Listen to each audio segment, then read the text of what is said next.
The laughter inside the crowded Johannesburg taxi rank grew louder as Tshepiso Maphosa opened the small food container meant for him and his son.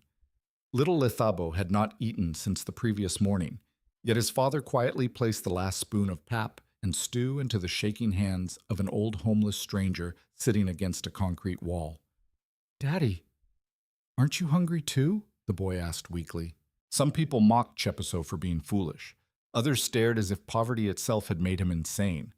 But Tshepiso ignored every insult and helped the trembling old man to his feet.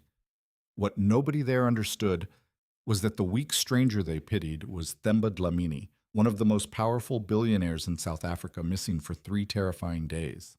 And within 72 hours, the poor single father who gave away his last meal would become the center of a story that would shake the entire country. If you're watching right now, tell me your country and local time in the comments below. And don't forget to subscribe for more emotional stories about kindness, hope, and justice. The first sound Tshepiso Maphosa heard every morning was not birds singing or taxi horns from the busy streets of Johannesburg. It was coughing. Deep, painful coughing coming from his little son's chest as cold air slipped through the broken window beside their mattress.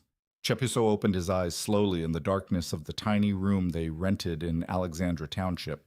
The ceiling above him was stained brown from old leaks. One corner smelled permanently of damp clothes and sewage from the nearby drainage ditch.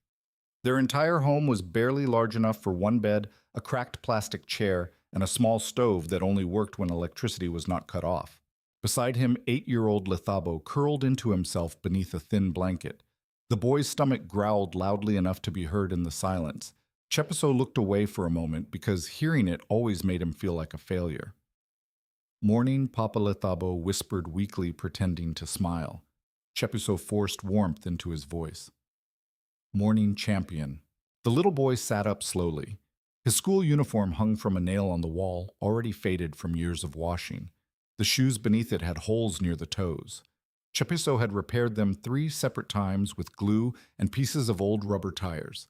Still, Lethabo loved those shoes because his father had fixed them with his own hands.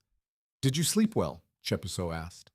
Lethabo nodded, even though both of them knew the cold had kept him awake most of the night.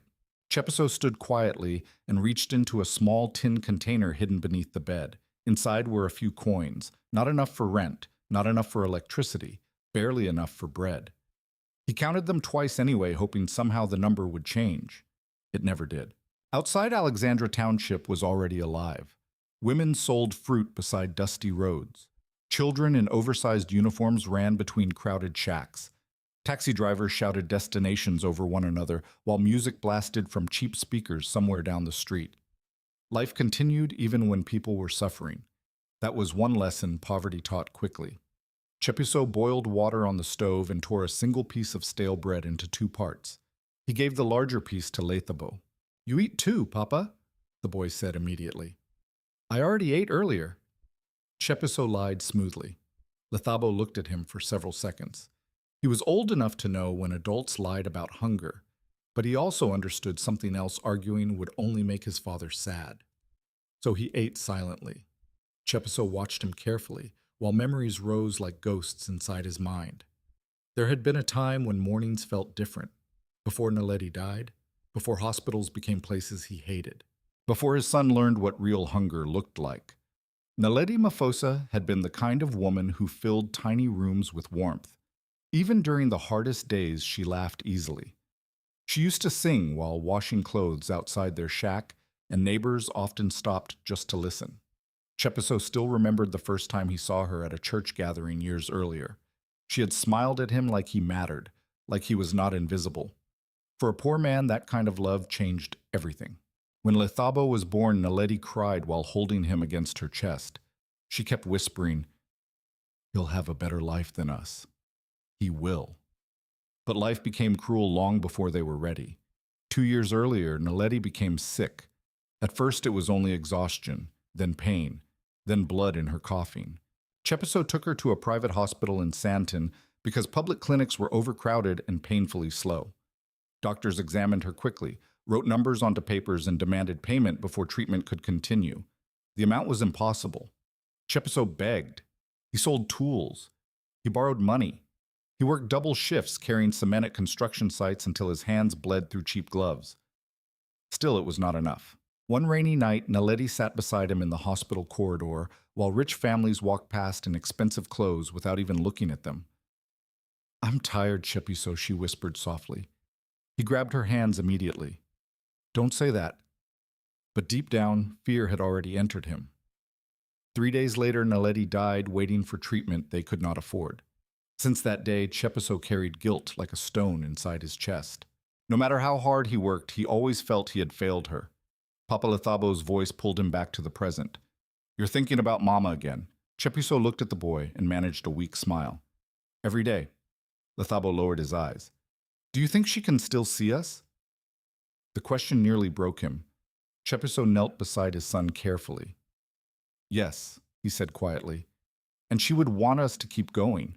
Lethabo nodded slowly. After breakfast, Tshepiso walked him to school before heading toward the construction district near central Johannesburg. The city looked beautiful from far away. Tall glass buildings reflected sunlight like gold. Luxury cars moved smoothly through wealthy neighborhoods only minutes away from the crowded poverty of Alexandra. Two worlds existing beside each other. One world ate too much. The other prayed for bread. Tshepiso spent the entire morning carrying heavy bags of cement at a building site. Sweat soaked through his faded shirt beneath the brutal afternoon heat.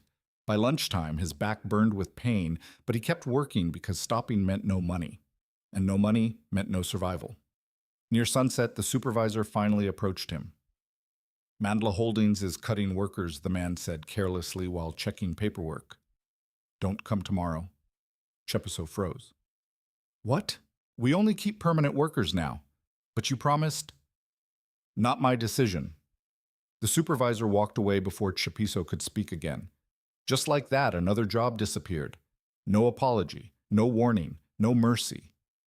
Tshepiso stood silently among the noise of machines and dust, while fear slowly tightened around his throat. Rent was already overdue. Electricity would soon be disconnected, and now even food would become impossible. That evening, he returned home exhausted and empty-handed. Lethabo sat outside their room, finishing homework beneath weak streetlight because the power inside had failed again. The boy immediately looked toward Tshepiso's hands. Children always noticed when adults came home without food. Still, Lethabo smiled. "I got the highest score in mathematics today." Tshepiso's face softened instantly. "You did." Lethabo nodded proudly and showed him the paper. For a moment, Tshepiso forgot hunger completely. "You see," he whispered, "one day you'll become somebody important." Lethabo looked confused. "You're important too, Papa." The words hit harder than the boy understood. Before Tshepiso could answer, heavy footsteps approached from behind. Their landlord, Mr. Mokoena, stopped in front of them with a cold expression. "You think I'm running a charity here?" the man snapped. Tshepiso stood immediately. "Please, sir. I just lost work today, but I'll find something else. That's what you said last month. I only need more time." Mr. Mokoena pointed toward the door aggressively. 3 days. If I don't get my money, you and your boy are out." Lethabo grabbed his father's hand tightly. "Sir, please," Tshepiso said quietly. The child— "I don't care." The landlord walked away without another word. Silence filled the narrow street after he disappeared. Tshepiso looked down at his son, whose frightened eyes were already shining with tears he tried hard to hide. "Papa." Tshepiso swallowed hard and forced himself to smile again. "We'll be okay," he whispered. But for the first time in many months, he was no longer sure that was true. The next morning began with hunger again. Not the kind that arrived suddenly after missing one meal. This was the slow, exhausting hunger that stayed inside the body for so long it almost became normal. Tshepiso Maphosa woke before sunrise and stared silently at the ceiling while Lethabo still slept beside him. The little boy's face looked thinner every week. Even in sleep, his small hands stayed curled tightly against his chest, as if his body had learned to protect itself from cold and emptiness. Tshepiso carefully stood up without waking him. The tin container beneath the bed now held only a few small coins, barely enough to buy a little maize meal. Nothing more. Outside Alexandra Township slowly came alive beneath pale morning light. Women swept dust from in front of tiny shops. Men gathered beside taxi routes searching desperately for day jobs. Somewhere nearby, a baby cried while loud gospel music echoed from an old radio. Tshepiso washed his face using cold water from a bucket and tried to ignore the ache in his stomach. Today had to be different. It had to be. After Lethabo woke, Tshepiso handed him a small cup of weak tea without sugar. "Drink slowly," he said gently. Lethabo looked into the cup before glancing back at his father. "What about you? I already drank earlier." Another lie. The boy lowered his eyes quietly. Tshepiso hated lying to him, but poverty forced parents to become actors. They smiled while breaking inside. They pretended everything would improve even when fear followed them every second of the day. As they walked toward school, Lethabo suddenly slipped his small hand into his father's. "Papa." "Yes." "If we get kicked out, will we still stay together?" Tshepiso stopped walking for half a second. The question cut deeply because children were not supposed to think about things like homelessness. He squeezed the boy's hand gently. "Nothing in this world could separate us." Lethabo nodded, trying to believe him completely. After leaving him at school, Tshepiso spent the entire morning searching for work across Johannesburg. Construction sites turned him away. Warehouses claimed they already had enough workers. Restaurants wanted younger men. At one mechanic shop, the owner laughed openly before shutting the gate in his face. "You people come begging every day," the man said harshly. "Go somewhere else."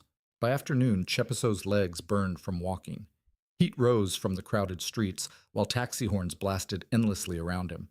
He passed expensive stores where wealthy shoppers carried bags filled with food that cost more than he earned in weeks. For a moment, anger rose inside him. Not because rich people existed, but because some people wasted what others prayed for. Still, Tshepiso pushed the bitterness down. Naledi used to warn him about hatred. "If pain turns your heart cold," she once told him, "poverty wins twice." He repeated those words silently now as he walked through the busy Johannesburg taxi rank near sunset. The smell of grilled meat drifted through the crowded area, making his stomach twist painfully. Street vendors shouted prices while commuters rushed between taxis. Nearby children chased one another between concrete pillars stained with years of dust and smoke. Tshepiso checked the coins in his pocket again. Enough for only one small container of pap and stew. One meal for 2 people. He closed his eyes briefly before approaching a food stall run by an elderly woman named Mama Zinzi. She recognized him immediately. "You look exhausted, Tshepiso," she said softly, while spooning pap into a container. "Long day. Did you find work?" He shook his head. Mama Zinzi's expression tightened with sadness. She quietly added extra gravy without charging more. Tshepiso noticed immediately. "Mama, you don't have to."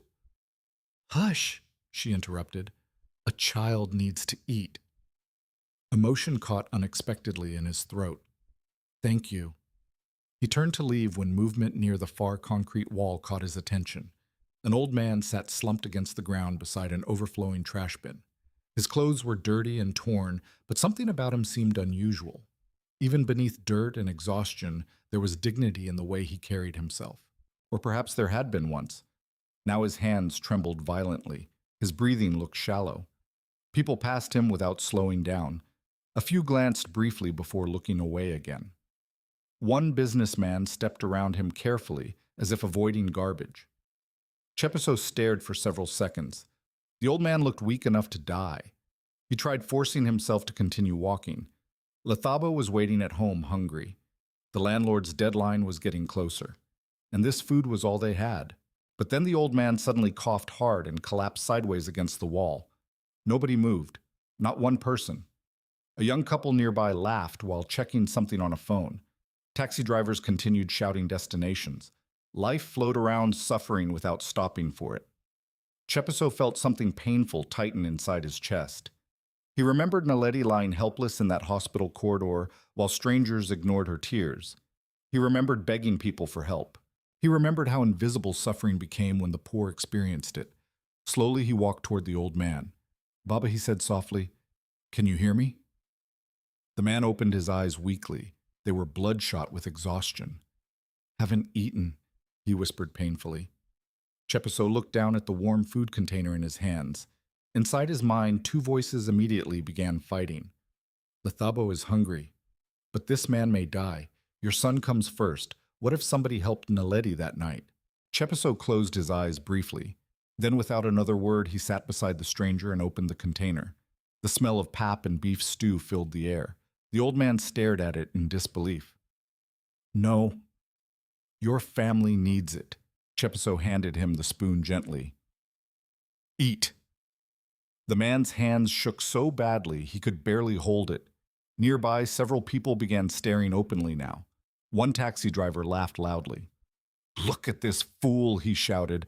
Poor man feeding another poor man. Another woman shook her head. These people never learn. Tshepiso ignored them completely. The old man ate slowly at first, then desperately, as if his body had nearly forgotten food existed. Watching him made Tshepiso realize how close to death the stranger truly was. Where is your family? Tshepiso asked quietly. The old man looked confused for a moment. I don't remember. His voice sounded educated despite his appearance. Refined. Tshepiso frowned slightly. Before he could speak again, the man suddenly swayed forward violently. The spoon fell from his hand and clattered onto the concrete. Baba. The old man collapsed unconscious. People nearby stepped backward in alarm.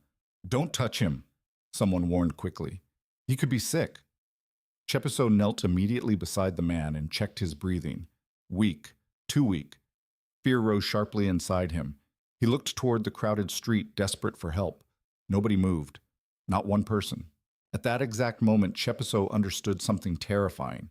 If he walked away now, this stranger would die alone beside a trash bin, while thousands of people pretended not to notice, just like Naledi almost had. Tshepiso slid the man's arm over his shoulders and struggled to lift him. The old man was heavier than he looked. Several people stared as he carried the unconscious stranger through the taxi rank. You're wasting your time, a man called after him mockingly. Maybe he was. Maybe helping this stranger would cost him everything. But Tshepiso kept walking toward the small roadside clinic 3 blocks away anyway, because somewhere deep inside him, kindness still survived, even after poverty had tried to kill it. By the time Tshepiso Maphosa reached the roadside clinic, his arms felt like they were tearing apart from exhaustion. The unconscious old man's weight leaned heavily against his shoulders while traffic roared through the streets of Johannesburg around them. Sweat soaked through Tshepiso's faded shirt, despite the cold evening air. Please, he gasped as he pushed through the clinic doors. Help him! The small clinic smelled of medicine, bleach, and exhaustion. Plastic chairs filled the waiting area occupied by mothers holding crying children, elderly men coughing into cloths, and injured workers staring silently at the floor. Behind a cracked reception desk sat a tired nurse scrolling through paperwork. She barely looked up. Fill out the forms first, she said automatically. He's unconscious, so are many people who come here. Tshepiso swallowed frustration and tightened his grip on the old man before another nurse finally noticed the situation. Sister Miriam, the younger nurse, shouted, "This man is collapsing. Everything changed after that." 2 nurses rushed forward with a stretcher while Tshepiso carefully lowered the stranger onto it. The old man's breathing sounded weak and uneven. How long has he been like this? Sister Miriam asked quickly while checking his pulse. I found him near the taxi rank, Tshepiso explained breathlessly. He fainted after eating. The nurse frowned deeply. Severe dehydration. Possible infection, too. They rushed the man through a curtain toward the back treatment area. Tshepiso stood frozen near the entrance chest, rising heavily, while his legs trembled from exhaustion. One of the nurses turned back suddenly. Are you family? Tshepiso hesitated. No. Then who are you? He looked toward the treatment room quietly. Just somebody who found him. The nurse stared at him strangely for a moment before disappearing behind the curtain. Tshepiso slowly sat down in the waiting area. Only then did he realize something painful. The food was gone. Lethabo had nothing to eat tonight. Guilt hit immediately. He reached into his pocket for his phone, but the battery had already died hours earlier. He imagined his son waiting outside their room in Alexandra Township, watching every person walking down the street and hoping one of them would be his father carrying food home. The image hurt deeply. For nearly an hour, Tshepiso remained in the clinic while nurses moved urgently around him. Finally, Sister Miriam returned. He's stable for now, she said, but he needs antibiotics and monitoring. Relief flooded through Tshepiso unexpectedly. Thank God. The nurse crossed her arms. The medication isn't free. Tshepiso's stomach tightened instantly. How much? She told him the amount quietly. His face fell. It was nearly everything he had left. The rent money. The last chance to keep a roof over Lethabo's head. Sister Miriam seemed to understand immediately. If you can't pay, we'll still try basic treatment. But honestly, she glanced back toward the room. He may not survive without medicine. Tshepiso closed his eyes briefly. Again, life placed him before the same cruel choice. Save somebody else. Or protect his own survival. His fingers slowly tightened around the few folded notes inside his pocket. Naledi's face appeared suddenly in his memory, pale, weak, dying in that hospital corridor while people discussed payments instead of humanity. Tshepiso opened his eyes again. How much exactly, he asked softly.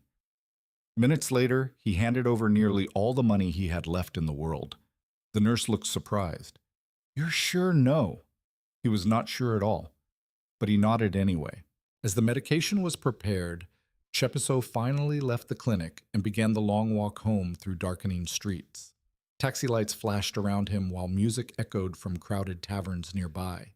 The smell of grilled meat drifted through the air again, cruelly reminding him that neither he nor Lethabo had eaten properly. By the time he reached Alexandra Township, night had fully fallen. Lethabo sat exactly where Tshepiso imagined he would be, outside their room beneath weak yellow streetlight. The little boy immediately stood up.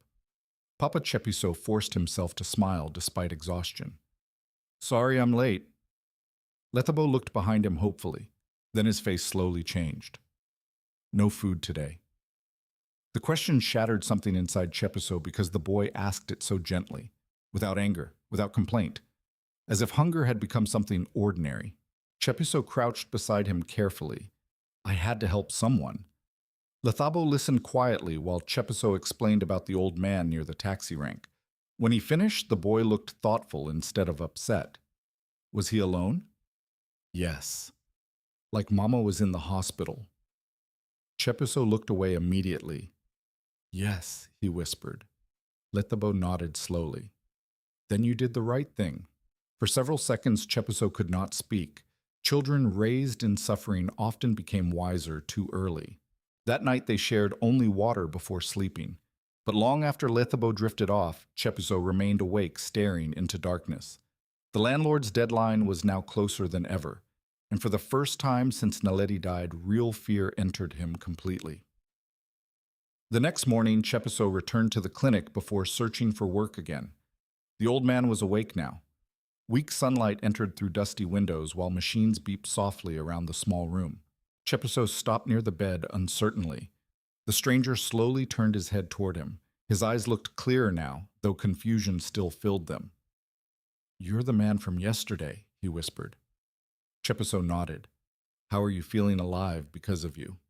The old man tried sitting up slightly before wincing in pain. Even now, despite the hospital gown and exhaustion, there was something strangely dignified about him. His posture, his voice, his calmness, not ordinary. What's your name, Baba Tshepiso? Asked gently. The man frowned deeply as if searching through fog inside his own mind. Silence stretched painfully. Finally he spoke. Themba. He paused again. Mahulu Themba. Tshepiso smiled faintly. I'm Tshepiso. The old man looked around the clinic slowly. Where am I? You collapsed near the taxi rank. Themba pressed fingers against his forehead painfully. I can't remember much. Concern crossed Tshepiso's face. Do you know where your family is? Again? The old man tried to remember. Nothing came. Fear flickered briefly across his eyes. No. At that same moment, a television mounted high in the clinic waiting area suddenly switched to breaking news. The reporter's voice echoed loudly through the building.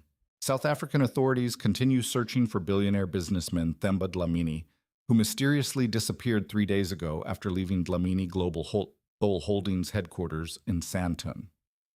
A photograph appeared on screen. A powerful-looking older man in an expensive suit stood beside government officials during a business conference. Patients in the waiting area immediately began murmuring. That billionaire is still missing. They say he vanished without security. Maybe he was kidnapped. Inside the hospital room, Tshepiso barely glanced toward the television. Rich people disappearing belonged to another world entirely. A world far away from Alexandra Township and hungry children. But the old man on the bed suddenly froze. His breathing changed, his eyes locked onto the screen with visible shock. The face on television was him, older, stronger, healthier, but unmistakably him. Fragments exploded violently through his memory. Glass boardrooms, luxury cars, men arguing, a bitter drink handed across a table. Then darkness. Themba gasped sharply and grabbed the side of the bed. Baba Tshepiso stepped closer immediately. "What's wrong?" The old man looked toward him with trembling eyes full of confusion and fear. But before he could answer, the television reporter spoke again. Dlamini Global Holdings has offered a massive reward for any information regarding the missing billionaire's whereabouts. Tshepiso still did not understand. Not yet. But deep inside the hospital room, everything had already begun to change. Themba Dlamini did not sleep that night. Neither did Tshepiso. Inside the small clinic room, silence hung heavily between them after the television report ended. The old billionaire sat upright on the narrow hospital bed, staring blankly at the wall while fragments of memory continued crashing through his mind like broken glass. Names, faces, arguments, fear, but nothing stayed long enough to fully understand. Tshepiso remained seated quietly beside the bed, uncertain what to say. Everything felt unreal. Men like Themba Dlamini belonged on giant billboards in Sandton, not lying weak and forgotten inside overcrowded township clinics. Finally, Tshepiso spoke carefully. "So, you're really that businessman?" Themba looked down at his trembling hands. "I think so. Think so." Even now, uncertainty filled his voice. Tshepiso studied him closely. The old man's face looked exhausted and haunted, stripped completely of the power shown in newspaper photographs. For the first time, Tshepiso understood something important. Money could disappear faster than dignity, and power meant nothing once a person became helpless. "What happened to you?" Tshepiso asked quietly. Themba closed his eyes. "I remember being at a meeting." His breathing slowed painfully as he searched deeper through memory. "My brother was there. Mandla." The name came out bitterly. "We argued about the company, about contracts, money." His forehead tightened suddenly in pain. Then someone handed me a drink. He stopped. Darkness again. Nothing more. Tshepiso frowned slightly. "You think somebody hurt you?" Themba opened his eyes slowly. Fear hid behind them now. "I don't know." Before Tshepiso could answer, Sister Miriam entered carrying medication. Her eyes moved between the two men carefully. "You should both see this," she said quietly. She handed Tshepiso a newspaper from that morning. The front page showed Themba's photograph beneath huge headlines. "Missing billionaire, still not found. Dlamini Global Holdings offering reward for information." Another photograph showed a younger man in an expensive suit speaking to reporters outside a luxury corporate building. Mandla Dlamini temporarily takes control of company operations. Themba stared at the image silently. "That's him," he whispered. "My brother." Something cold entered his expression. Tshepiso noticed immediately. Not fear this time. Betrayal. Sister Miriam crossed her arms. "If this is really you, shouldn't you contact the police?" Themba looked toward her slowly. "Not yet." "Why not?" "Because if Mandla is involved." He swallowed hard. "I don't know who I can trust." Silence followed. Then the nurse sighed heavily. "Well, whether you're a billionaire or not, this clinic still needs payment." Tshepiso's stomach tightened again. Themba noticed immediately. "You paid for my treatment." Tshepiso tried avoiding the question. "It's fine. How much?" "It doesn't matter." Themba stared at him carefully now, beginning to understand something painful. This poor stranger had sacrificed money he clearly could not afford, for a man he did not even know. Before anybody spoke again, shouting suddenly erupted outside the clinic entrance. Tshepiso recognized the voice instantly. "Mr. Mokoena!" Fear hit immediately. The landlord stormed into the clinic moments later, anger covering his face. Two men stood behind him with crossed arms. "There you are," he snapped. Patients in the waiting room turned to stare. Tshepiso stood slowly. "Please not here. You owe me rent." "I told you I'm trying. Mr. Mokoena laughed harshly. While you waste money helping strangers, embarrassment burned through Tshepiso's chest. Themba watched silently from the hospital bed. "You have until tonight," the landlord continued loudly. "Then your things go outside." "Please," Tshepiso whispered. "My son, I warned you already." The landlord pointed aggressively toward him. "Stop begging. Poor people always have excuses." Several people in the waiting room lowered their eyes awkwardly. Humiliation like this was common in places where survival depended on money. Mr. Mokoena finally stormed away, muttering insults beneath his breath. The clinic fell silent afterward. Tshepiso stood frozen for several seconds before quietly apologizing to Sister Miriam and turning toward the door. "Where are you going?" Themba asked. "I need to get home." Themba frowned. "You don't have the rent because of me." Tshepiso forced a tired smile. "No, I don't have the rent because life is hard." Then he walked out. Themba watched him leave with growing unease inside his chest. For years, powerful men had surrounded him. Executives, politicians, investors. Most smiled only when money existed nearby.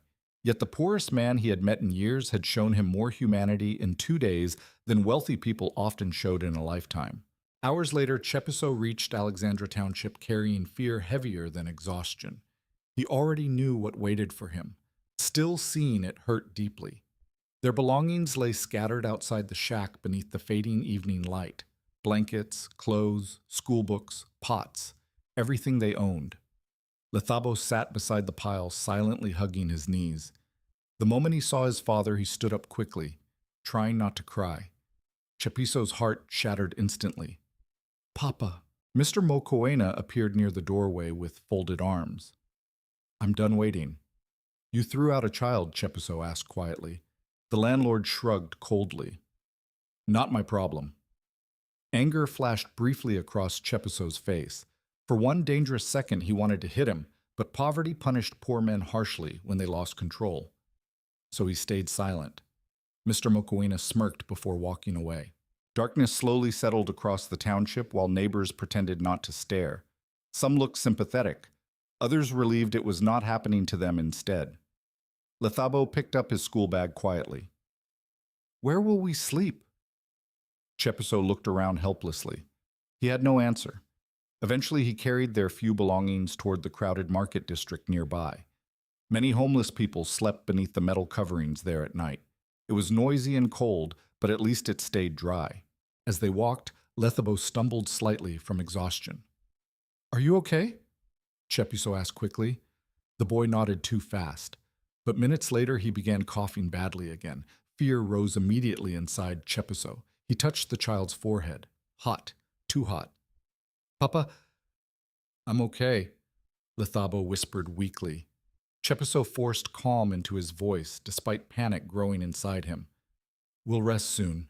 That night they settled beneath a rusted market shelter, surrounded by strangers sleeping on cardboard and old blankets. Nearby, drunk men argued loudly while taxis moved endlessly through distant streets. Tshepiso wrapped his jacket tightly around Lethabo and held him close against the cold. The little boy shivered in his arms. "I miss Mama," he whispered suddenly. Tshepiso closed his eyes painfully. "So do I. Do you think she would be sad if she saw us like this?" The question nearly destroyed him. Tshepiso looked down at his son's tired face, illuminated by weak streetlight. For a moment, shame overwhelmed him completely. A father without a home, without food, without answers. He kissed the boy's forehead gently. "Your mother would still be proud of you." Lethabo smiled faintly before drifting into restless sleep. But Tshepiso stayed awake long after midnight, staring into darkness, while fear consumed him piece by piece. Not fear for himself, fear for the child depending on him. Meanwhile, across Johannesburg, giant television screens inside luxury restaurants continued broadcasting the same breaking news. Themba Dlamini remained missing. His brother Mandla publicly begged for information while secretly tightening his control over Dlamini Global Holdings. And inside a quiet clinic room far from the world of billionaires, Themba himself sat awake remembering one painful truth more clearly every hour. Someone had tried to erase him, and the only person who had chosen to save him was a homeless father now sleeping beneath a market roof with a hungry child in his arms. Morning arrived without mercy. Cold air swept through the open market shelter where dozens of homeless people had spent the night curled beneath cardboard-torn blankets and old plastic sheets. The smell of dust, smoke, and exhaustion filled the air as Johannesburg slowly awakened around them. Tshepiso Maphosa opened his eyes instantly when he heard Lethabo coughing again. The sound was worse than yesterday, sharp, weak, painful. Fear immediately tightened inside his chest. He touched the boy's forehead gently, still hot. Lethabo forced a tired smile the moment he saw his father looking at him. "Morning, Papa." Tshepiso tried smiling back, but worry made it difficult. "How are you feeling? I'm okay." Children lied about pain when they were afraid of becoming burdens. Tshepiso knew that because he used to do the same thing as a child. He sat up slowly and looked around the shelter. Nearby, an elderly woman warmed her hands over a small fire made from broken wood pieces. A young mother tried feeding her baby with an almost empty bottle. Several men already prepared to leave in search of day labor before sunrise. Survival started early for the poor. Tshepiso reached into his pocket one more time. Nothing. Not even enough for bread now. For several seconds, hopelessness washed over him so heavily he could barely breathe. Then Lethabo quietly slipped his small hand into his father's. "We'll be okay," the boy whispered. The words hurt because they sounded exactly like Tshepiso himself. He hugged his son tightly before standing. "Stay here for a little while. I'm going to find food." Lethabo nodded obediently. Tshepiso walked through the busy streets of Alexandria with desperation growing stronger each hour. He asked for work at garages, warehouses, and construction sites. Everywhere the answer remained the same: nothing available. Some employers barely looked at him. Others treated him like dirt before sending him away. By midday, hunger made his body weak and unsteady. Still, he kept walking, because fathers were not allowed to collapse. Near the edge of the township, Tshepiso finally found temporary work, helping unload heavy crates from a delivery truck outside a supermarket. The manager agreed to pay only a small amount, but Tshepiso accepted immediately. Anything was better than nothing. Under the brutal afternoon heat, he lifted crate after crate until pain burned through his shoulders and lower back. Sweat soaked his clothes while his empty stomach cramped violently. Still, he kept working silently. All he could think about was bringing food back to Lethabo. Meanwhile, several kilometers away in Santon luxury and fear existed side by side inside Dlamini Global Holdings headquarters. Floor-to-ceiling glass windows overlooked the wealthy skyline, while executives in expensive suits sat nervously around a polished boardroom table. Giant television screens continued showing news coverage about Themba Dlamini's disappearance. At the head of the table sat Mandla Dlamini. Perfect suit, calm expression, controlled voice. But beneath that calmness hid panic. 3 days, he said coldly while staring at security officers, and still no trace of him. One man shifted uneasily. "We searched hospitals, airports, private clinics, then search harder." Silence immediately filled the room. Mandla's fingers tapped slowly against the table. Themba was supposed to be gone permanently. That had been the plan. A controlled overdose slipped into his drink after the board meeting. Confusion. Collapse. Then disappearance before anyone realized the truth. Mandla had prepared everything carefully, too carefully to fail now. Yet somewhere in Johannesburg, his brother had survived, and survival created danger. "Find him before the police do," Mandla said quietly, "or before he remembers anything." One of the security men nodded quickly. "We've started questioning people near the taxi ranks and clinics." "Good." Mandla leaned back slowly. "And if anybody is hiding him—" He did not finish the sentence. He did not need to. Back in Alexandria, Tshepiso finally received payment near sunset. The amount was humiliatingly small, but to him it looked like hope. He immediately bought bread milk and a little soup for Lethabo before hurrying back toward the market shelter. For the first time all day, relief began entering his chest. At least tonight his son would eat. But as he approached the shelter area, something felt wrong immediately. Lethabo was gone. Tshepiso stopped walking so suddenly the bread nearly fell from his hands. Fear exploded inside him. Lethabo. No answer. He searched frantically between sleeping areas and nearby stalls. Lethabo people turned to stare. Some shrugged helplessly. Others ignored him completely. Then the elderly woman from the fire pointed shakily toward the street. Two men came asking questions earlier, she whispered. About an old homeless man. Tshepiso's blood turned cold. They spoke to the child. She nodded nervously. Your boy got scared and ran. Tshepiso dropped the food and sprinted immediately into the crowded streets. Panic consumed every thought. Cars moved dangerously through traffic, while taxi drivers shouted aggressively. Tshepiso pushed past crowds, calling his son's name over and over again. Then he saw him. Across the road near a small alley, Lethabo stood trapped between two large men wearing dark jackets. One grabbed the boy's shoulder tightly while speaking into a phone. Tshepiso's heart nearly stopped. Let him go, he shouted. Both men turned sharply. Lethabo's terrified face filled with relief instantly. Papa. The larger man grabbed the boy harder. Stay back. Tshepiso moved closer anyway. Who are you? The second man stepped forward calmly. We're looking for somebody. Tshepiso understood immediately. Themba. You've got the wrong people, he said carefully. We heard you helped an old man near the taxi rank. Tshepiso's pulse pounded violently now. The man smiled coldly. Where is he? I don't know. The grip on Lethabo tightened again. The child winced painfully. Tshepiso's fear instantly became anger. Dangerous anger. Don't touch my son. Then answer the question. Everything around Tshepiso blurred for one terrifying moment. He had already lost his wife, lost his home, lost almost everything. He would not lose his child too. Without warning, Tshepiso lunged forward and slammed into the man holding Lethabo. The impact knocked both of them sideways into the alley wall. Run! Tshepiso shouted. Lethabo immediately escaped and sprinted through the crowded street. The second man cursed loudly and punched Tshepiso hard across the face. Pain exploded through his jaw, but adrenaline kept him moving. People nearby stopped to watch. Nobody helped. Tshepiso fought desperately, driven entirely by fear for his son. He shoved one attacker backward before another punch slammed into his ribs painfully. Then suddenly police sirens echoed nearby. The two men exchanged quick looks. We'll find you again, one hissed coldly before both disappeared into traffic. Tshepiso staggered forward, breathing heavily, while blood dripped slowly from his lip. Papa Lethabo ran back toward him, crying openly now. Tshepiso dropped to his knees and pulled the boy tightly into his arms. For several seconds, neither spoke. The child's entire body trembled violently. It's okay, Tshepiso whispered repeatedly, even though his own hands were shaking too. You're safe. But deep down, he knew something had changed now. These men were not random criminals. Someone powerful was searching for Themba Dlamini, and somehow Tshepiso and Lethabo had already become part of something far bigger and far more dangerous than either of them understood.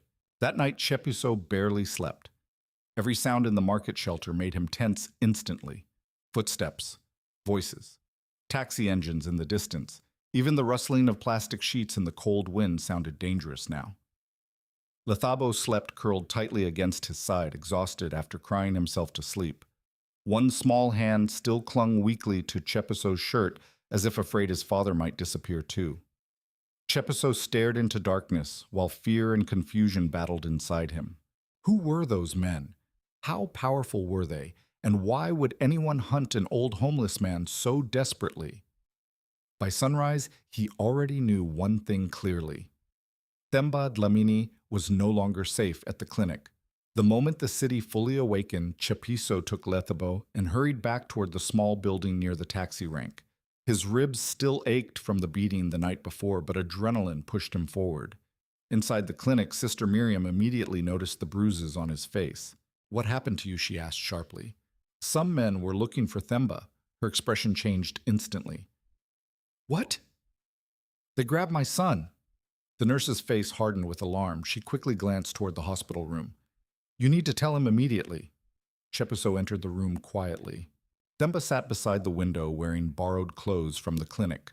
Morning sunlight touched his tired face while newspapers lay scattered across the bed. Every front page carried his photograph. The billionaire looked up the moment Tshepiso entered. Then his eyes widened at the bruises. What happened? Tshepiso closed the door carefully before answering. Two men tried forcing Lethabo to tell them where you were. Themba's face lost color. Is the boy all right?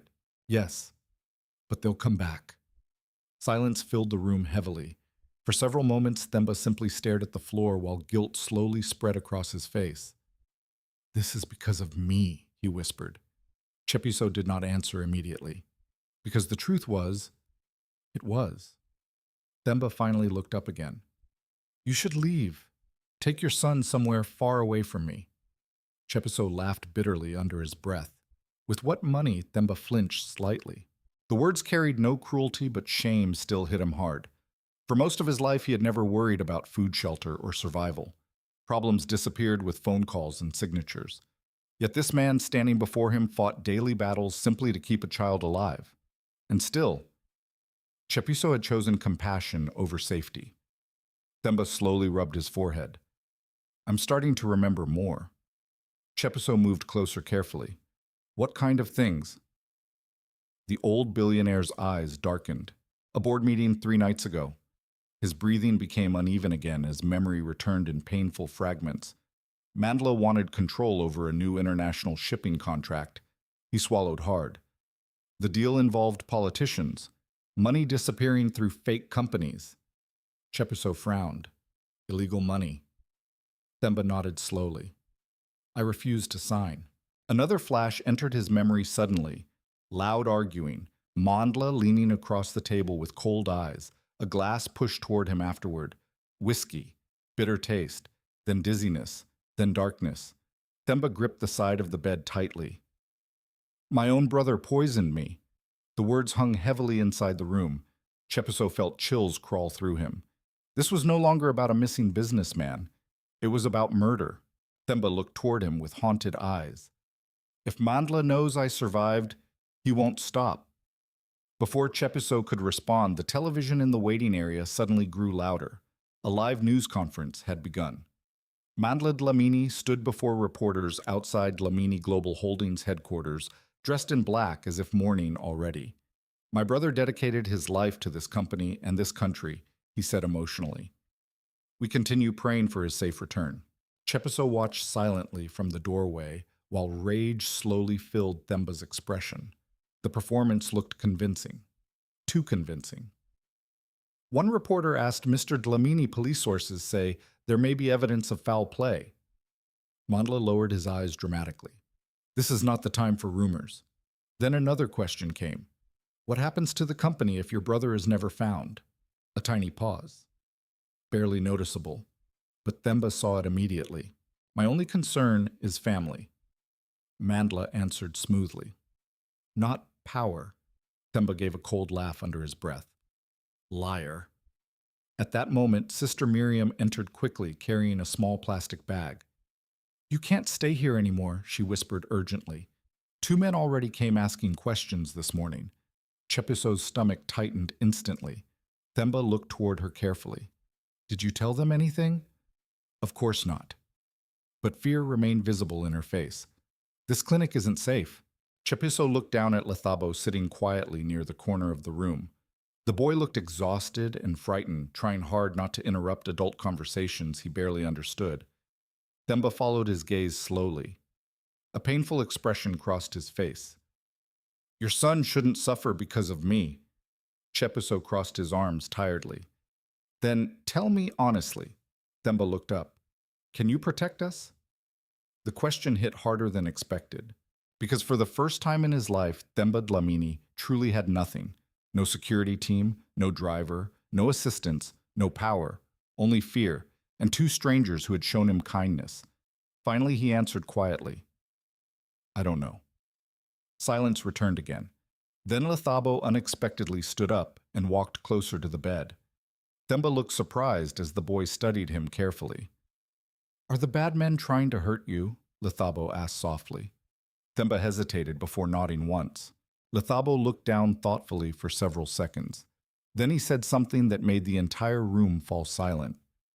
My mama used to say people who are scared need kindness the most. Tshepiso closed his eyes briefly. Naledi. Even now her words somehow remained alive through their son. Themba's face changed slowly. Something deep inside him softened painfully. How old are you? He asked gently. 8. You're very brave. Lethabo shrugged slightly. Papa says brave people are just scared people who keep going. Themba stared at Tshepiso after hearing that. Then for the first time since waking up in the clinic, genuine emotion entered his eyes. Not pride, not power. Humility. I spent my whole life surrounded by important people, he said quietly. But none of them ever carried me through a taxi rank while I was dying. Tshepiso looked uncomfortable immediately. You don't owe me anything. Themba shook his head slowly. That's exactly why I trust you. A long silence followed. Then the old billionaire finally made a decision. There's someone I can contact, he said carefully. One person outside the company I still believe is loyal, who Tshepiso asked, Ayanda Kumalo, my former executive assistant. Themba reached slowly into the pocket of the borrowed trousers Sister Miriam had given him earlier. From deep inside, he pulled out something small, hidden beneath the fabric seam. A tiny gold memory card. Tshepiso frowned. What is that? Themba stared at it heavily. Insurance. Fear returned to his voice again. If Mandla truly tried killing me, he swallowed hard. Everything he wanted to hide is probably inside this card. Before anybody could speak again, loud voices suddenly echoed outside the clinic entrance. Then footsteps, heavy footsteps. Sister Miriam's face drained of color immediately. They're here. Tshepiso turned sharply toward the door while his pulse exploded inside his chest. Outside, several large men in dark clothing were already pushing through the waiting area, asking questions, searching, hunting, and this time, they were getting closer. The footsteps outside the clinic grew louder, heavy, fast, purposeful. Tshepiso Maphosa immediately moved in front of Lethabo without even thinking. Instinct took over faster than fear. Themba stood slowly from the hospital bed, still weak but alert now. His face had changed completely since recovering his memories. The confusion was gone. In its place lived something colder, survival. Sister Miriam rushed toward the door and locked it quickly. Her hands shook badly. They're asking every patient about an old man, she whispered. One of them showed a photo. Tshepiso's pulse hammered violently inside his chest. How many? At least 4. Themba looked around the small clinic room carefully. There has to be another exit. There's a supply door behind the pharmacy. The nurse answered quickly. But it leads into the alley. That's enough. Voices suddenly exploded outside the hallway. Open this door. A hard fist slammed against it. Lethabo jumped in fear and grabbed Tshepiso tightly around the waist. It's okay, Tshepiso whispered, though his own voice trembled slightly. Another violent bang shook the door. Clinic inspection. A man shouted aggressively. Open now! Themba's eyes darkened immediately. That's not police. Tshepiso already knew. Real police announced themselves differently. These men sounded angry, hungry, dangerous. Sister Miriam hurried toward a small cabinet and grabbed a ring of keys. Go now, she whispered urgently, before they break through. Tshepiso quickly picked up the plastic bag containing the little food they still had, while Themba carefully slipped the gold memory card back into his pocket. Another crash shook the room, louder this time. The lock would not hold much longer. Come, Sister Miriam hissed. She led them quickly through a narrow storage room filled with medicine boxes and old cleaning supplies. At the back stood a rusted metal door, barely hanging on weak hinges. The nurse unlocked it with shaking hands. Bright sunlight exploded into the tiny space. The alley outside smelled of garbage and engine smoke. Hurry, she whispered. Themba paused before leaving. You're risking your job. Sister Miriam looked at him for several seconds. Then she answered quietly, Poor people survive because sometimes we choose to help each other. The words hit Themba hard. For years, billionaires had praised him because of his money. Politicians smiled because of his influence. Executives respected him because of his power. But this woman risked everything simply because she still believed kindness mattered. Before he could thank her properly, the clinic door behind them finally burst open somewhere inside the building. "Search every room," a man shouted. Tshepiso grabbed Lethabo's hand instantly. "Move!" They hurried through the alley while Sister Miriam locked the back door again to buy them more time. Themba struggled to keep pace. His body still had not fully recovered from the poisoning, and days spent starving on the streets. Several times he nearly stumbled. Tshepiso noticed immediately. "Lean on me, I can walk." "Lean on me anyway." Themba finally accepted the support reluctantly. Together they moved deeper into the crowded streets surrounding the taxi rank. Music blasted from nearby vendors while taxis pushed aggressively through traffic. People shouted prices, argued loudly, and rushed in every direction beneath the afternoon heat. For the first time in his life, Themba Dlamini disappeared completely into ordinary poverty. No one recognized him now beneath the worn clothes, tired face, and growing beard. A billionaire reduced to invisibility. Behind them, two of Mandla's men suddenly emerged from the alley entrance. There, one shouted immediately. Tshepiso's heart dropped. "Run!" The crowd swallowed them instantly. Tshepiso pulled Lethabo forward while supporting Themba with his other arm. They pushed through lines of street vendors selling fruit, cheap clothes, and phone chargers. Angry voices erupted behind them. "Move, watch where you're going." One of Mandla's men shoved people aside violently while chasing them through the packed market. Themba's breathing became heavier now. Sweat rolled down his face. "I'm slowing you down," he gasped. "We're not leaving you." Tshepiso shot back immediately. Themba stared at him in disbelief for half a second. Most people would have abandoned him already. But Tshepiso kept dragging him forward despite danger, exhaustion, and fear. Ahead, taxis blocked part of the road completely. Drivers screamed at one another while passengers crowded everywhere. No easy escape. Tshepiso turned sharply into a side market instead. The narrow pathways between stalls created chaos. Hanging fabrics brushed against their faces while vendors shouted angrily as people crashed through displays of fruit and cheap electronics. Behind them, the footsteps grew closer. Too close. Suddenly, one of the attackers grabbed Themba's shoulder violently. "Got you!" Themba cried out in pain as the man yanked him backward. Tshepiso reacted instantly. With pure desperation, he grabbed a wooden fruit crate from a nearby stall and slammed it into the attacker's chest. Oranges exploded across the ground as the man crashed backward into stacked tables. The crowd screamed in panic. "Run!" Tshepiso shouted again. They pushed forward through the confusion, but another attacker suddenly appeared from the opposite side and punched Tshepiso brutally across the face. Pain exploded through his skull. He staggered sideways into metal poles while blood filled his mouth instantly. Lethabo screamed, "Papa." The attacker raised his fist again, but Tshepiso lunged forward first and tackled him hard into a clothing stall. Metal racks collapsed loudly around them. Nearby shoppers scattered in terror. Themba stared at the fight in shock. This poor man, hungry, homeless, exhausted, was risking his life for someone he barely knew, and all because of kindness. The second attacker recovered quickly and grabbed Tshepiso from behind, slamming him hard against a concrete pillar. Pain shot violently through his ribs.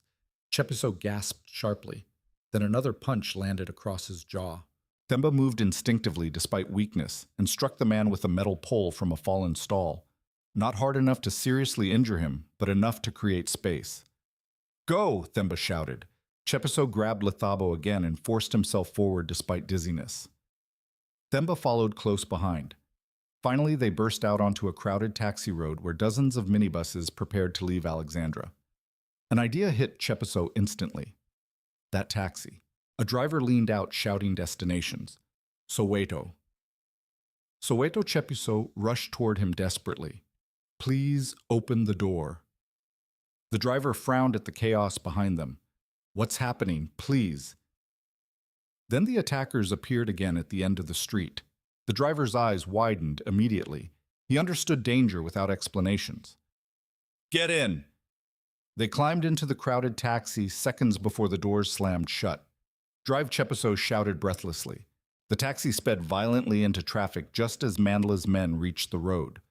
One attacker pounded angrily against the side of the vehicle, but they were already pulling away. Inside the taxi, passengers stared nervously while Tshepiso struggled to breathe through pain.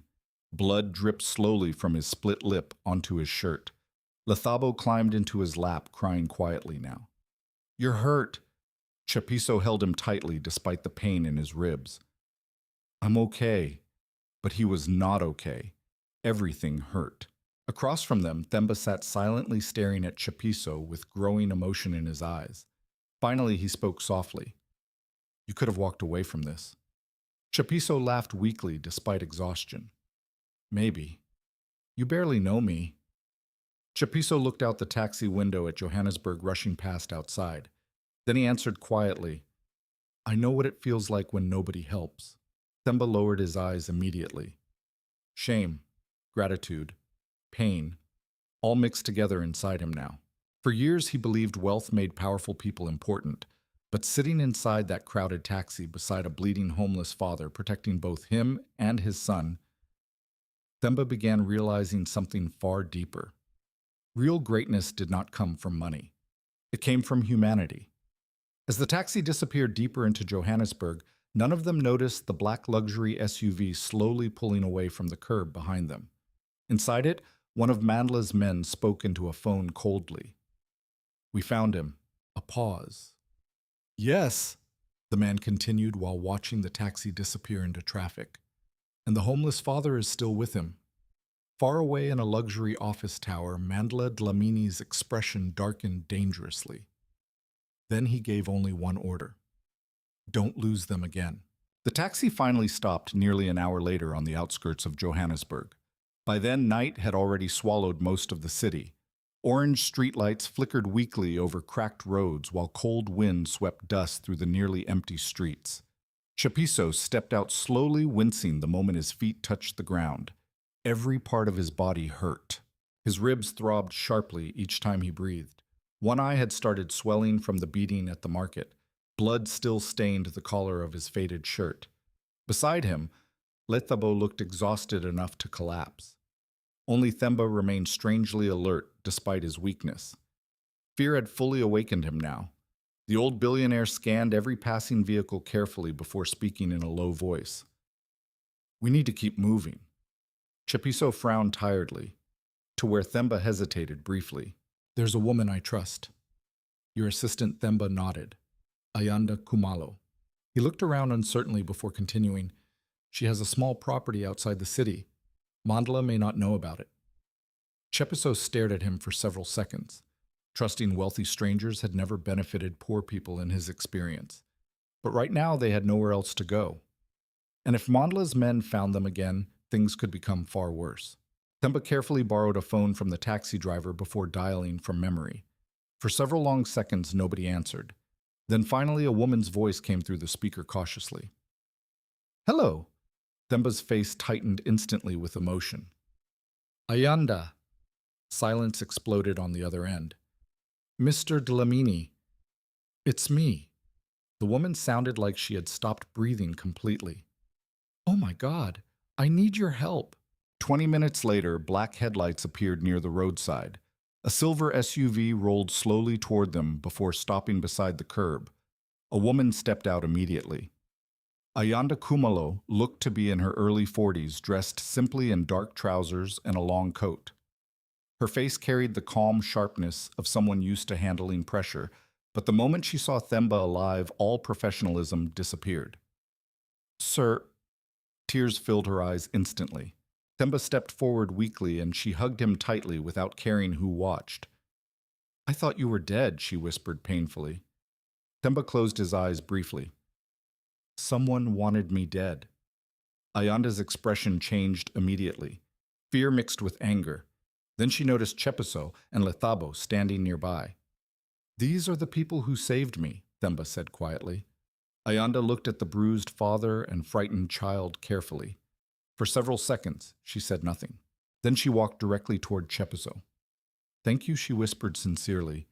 "You have no idea what you've done." Tshepiso looked uncomfortable under her grateful gaze. "I only helped somebody who needed help." Themba watched him silently after hearing those words. Again, no demands, no expectations, no requests for money or rewards. just humanity. They drove nearly 2 hours beyond Johannesburg until city lights disappeared behind open roads and scattered farmland. Finally, the SUV turned onto a narrow gravel path leading toward a small hidden property surrounded by trees. The house itself was simple, but secure, far different from the luxury mansions usually associated with billionaires. Ayanda unlocked the door quickly and led everyone inside. Warmth immediately surrounded them. For Lethabo, the house felt almost unreal. Clean blankets, soft lighting, a kitchen filled with food. The little boy stared around silently while trying not to look too amazed. Ayanda noticed instantly. "When did you last eat properly?" she asked gently. Lethabo glanced at his father first before answering. "I don't remember." The woman's eyes softened painfully. Minutes later, she prepared hot soup, bread, and tea, while Tshepiso sat carefully at the kitchen table trying to hide his pain. Themba noticed him wincing. "Your ribs need treatment. I've had worse." Ayanda frowned immediately. "Take off your jacket." Tshepiso hesitated, embarrassed, but when he finally obeyed, both Ayanda and Themba went silent. Dark bruises covered his side and chest. One rib area had already begun swelling badly. Lethabo looked down guiltily. "They hurt Papa because of us." Tshepiso immediately reached over and squeezed the boy's shoulder gently. "No. They hurt me because bad people fear the truth." Ayanda cleaned the wounds quietly while Themba watched with growing heaviness inside his chest. The wealthy often spoke about sacrifice in speeches and interviews, but this man had actually lived it, every single day. After eating, Lethabo finally fell asleep on the couch, almost instantly still holding a half-finished piece of bread in his small hand. Tshepiso covered him carefully with a blanket. Then silence settled heavily across the room. Themba sat near the fireplace staring into the flames while Ayanda reviewed news updates on her tablet. Finally, she spoke quietly. "Mandla has already taken temporary operational control of the company." Themba's jaw tightened. "He's moving too fast. He's also controlling media coverage," Ayanda added. "Most reports paint him as a grieving brother trying to save the company during a crisis." Themba gave a cold laugh. "Of course." Ayanda lowered her voice further. "There's something else." She turned the tablet screen toward him. A new article filled the page. "Missing billionaire, possibly kidnapped by unknown men." The article included descriptions gathered from witnesses near the taxi rank. One sentence immediately caught Tshepiso's attention. "Police are reportedly searching for a homeless man seen transporting the missing billionaire before his disappearance." Tshepiso stared at the screen silently. His stomach dropped. "They're talking about me." Ayanda nodded slowly. "Mandla is building a narrative before the truth comes out." Themba looked furious now. "He wants Tshepiso blamed if my body is eventually found." The room fell silent again. Then Ayanda spoke carefully. "Sir, there's something you need to know." She hesitated before continuing. "Some of the hospitals connected to our partner companies are already under investigation." Themba frowned. "For what?" Ayanda looked toward Tshepiso briefly. "Patients being denied emergency care because they couldn't pay." Tshepiso froze instantly. Pain flashed through his face so quickly it almost looked like physical injury. Ayanda continued quietly. "One of the hospitals named in the reports was Sandton Medical Private Center." Themba's expression slowly changed. "That hospital. One of Dlamini Holdings' biggest healthcare investment partners." Tshepiso lowered his eyes toward the floor. "That's where Naledi died," he whispered. Themba stared at him in silence. What? Tshepiso swallowed hard before speaking again. "They refused treatment because we didn't have enough money." The words landed like stones inside the room. Themba suddenly felt sick. Over the years, he had signed contracts, approved investments, attended luxury charity galas celebrating healthcare expansion, all while people like Tshepiso's wife died waiting in hallways because they were poor, and he never truly saw it. Not until now. Not until he himself had collapsed abandoned beside a trash bin while strangers walked away. Themba slowly sat back down near the fire. For the first time in decades, shame entered him completely. Real shame. Not for losing power, not for being betrayed, but for how blind wealth had made him. Tshepiso looked toward the sleeping form of Lethabo curled beneath the blanket. He still talks to her sometimes, he said quietly, like she can hear him. Themba closed his eyes painfully. Ayanda remained silent, understanding this moment was bigger than business now. This was about broken systems, broken people, broken lives. Finally, Themba opened his eyes again and looked directly at Tshepiso. If I survive this, he said quietly, things will change. Tshepiso gave a tired smile filled with sadness. Rich people always say that. Themba could not answer immediately, because deep inside he knew the poor had heard promises before, and promises alone had never saved them. The next morning, South Africa woke up to shocking headlines. Every television screen, newspaper stand, and radio station carried the same breaking story. Missing billionaire Themba Dlamini, possibly abducted. And beneath the headline sat a blurry photograph of Tshepiso Maphosa helping the weakened billionaire through the Johannesburg taxi rank. The image had clearly been taken secretly from a distance. To millions of viewers, Tshepiso no longer looked like a struggling father trying to help someone. He looked dangerous, suspicious, guilty. Inside Ayanda Kumalo's safe house, silence filled the living room as the morning news played across the television. We now have witness reports claiming the unidentified homeless man seen with Mr. Dlamini may have transported him across multiple locations before his disappearance, the reporter announced dramatically. Police are urging citizens to report any information immediately. Another image appeared. This time it showed Tshepiso carrying unconscious Themba into the clinic. Lethabo stared at the screen in confusion. Why are they saying Papa did something bad? Nobody answered immediately. Tshepiso sat motionless near the kitchen table while fear slowly crawled through him. His bruised ribs still hurt with every breath, but now a deeper pain settled inside his chest. The entire country was beginning to see him as a criminal. Themba grabbed the remote and switched off the television sharply. Anger darkened his face. Mandla is controlling the narrative, he said coldly. He wants the police focused on Tshepiso instead of him. Ayanda nodded grimly. And he's moving faster than we expected. She opened her laptop and turned it toward Themba. A live financial report filled the screen. Mandla Dlamini appointed interim executive chairman of Dlamini Global Holdings. He's already consolidating power inside the company, Ayanda explained. Board members are falling in line because they think you're either dead or unstable. Themba's jaw tightened painfully. Years of building the company, years of trust. And now his own brother was stealing everything while pretending to mourn him publicly. Meanwhile, the people who had actually saved his life were becoming targets. Lethabo quietly moved closer to Tshepiso and held his father's arm tightly.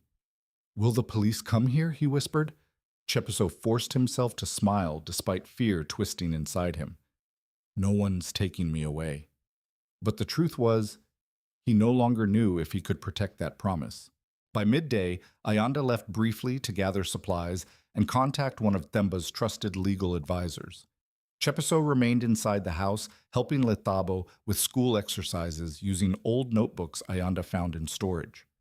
Themba watched them silently from across the room. For several minutes, he said nothing. Then finally he spoke softly. You still make him study? Tshepiso looked up. Education matters. Even now, especially now. Lethabo smiled proudly while writing numbers carefully across the paper. Themba stared at the boy for a long moment.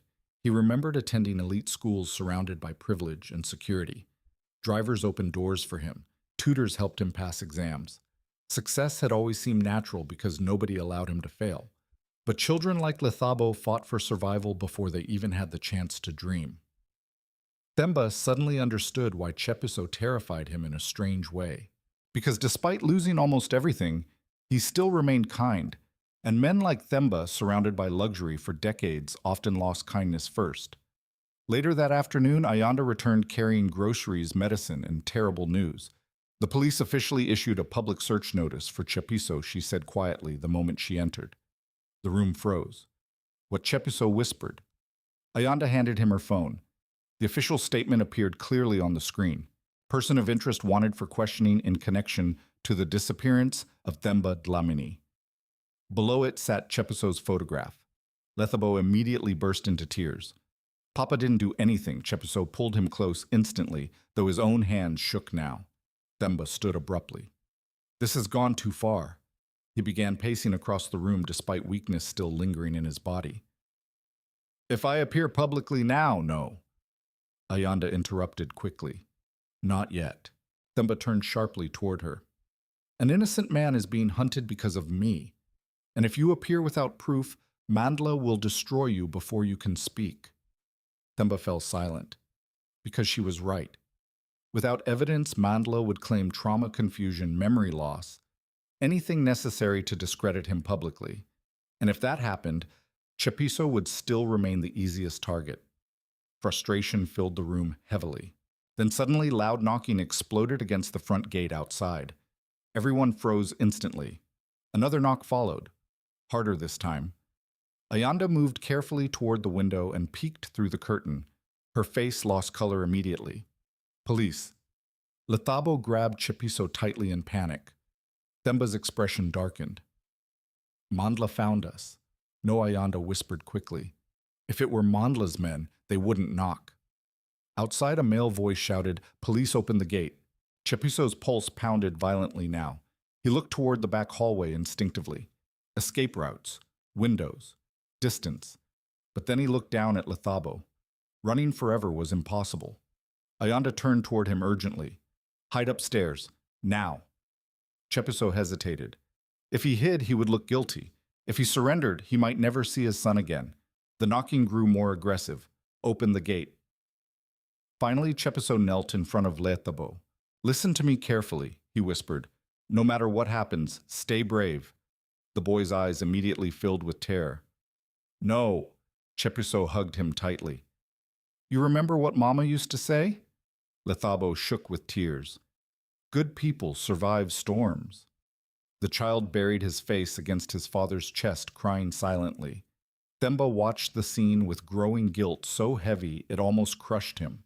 This child should have been worrying about school football cartoons, not police raids and losing his father.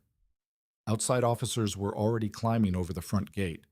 We're coming in, Ayanda looked desperately between Themba and Tshepiso. You still have time to escape. But Tshepiso slowly stood up instead. No. Everyone stared at him. If I run now, they'll hunt us forever. Themba stepped forward immediately. I won't let them arrest you. Tshepiso looked at him calmly. Then they'll arrest all of us. Before anyone could stop him, he walked toward the front door. Lethabo screamed and ran after him. Papa Tshepiso turned back one final time and smiled through visible fear. It's okay, champion. Then he opened the door. 3 armed police officers entered immediately. Their leader studied Tshepiso carefully before speaking. Tshepiso Maphosa. Yes, you're being taken in for questioning regarding the disappearance of Themba Dlamini. Lethabo clung desperately to his father's leg, sobbing openly now. He didn't do anything, the boy cried. My papa helped him. The officers looked uncomfortable, but procedure mattered more than emotion. Tshepiso slowly handed Lethabo toward Ayanda. The child fought wildly against it. Papa, please don't go. The sound nearly shattered everyone in the room. Even the officers avoided eye contact. Tshepiso crouched one final time despite the handcuffs already waiting. He wiped tears gently from Lethabo's face. Listen to me, he whispered softly. You are the strongest boy I know. Lethabo shook uncontrollably with fear. Will they hurt you? Tshepiso swallowed hard. No matter what happens, I love you. Then the officers pulled him upright and placed cold metal handcuffs around his wrists. Themba stood frozen nearby, helpless fury burning through him as the innocent man who saved his life was led toward a police vehicle like a criminal. And as the front door closed behind them, Lethabo's heartbreaking cries echoed through the entire house. For the first time in many years, Themba Dlamini felt completely powerless. The police station smelled of sweat, old paper, and hopelessness. Tshepiso Maphosa sat alone inside a narrow interrogation room while fluorescent lights buzzed weakly overhead. His wrists still carried red marks from the handcuffs.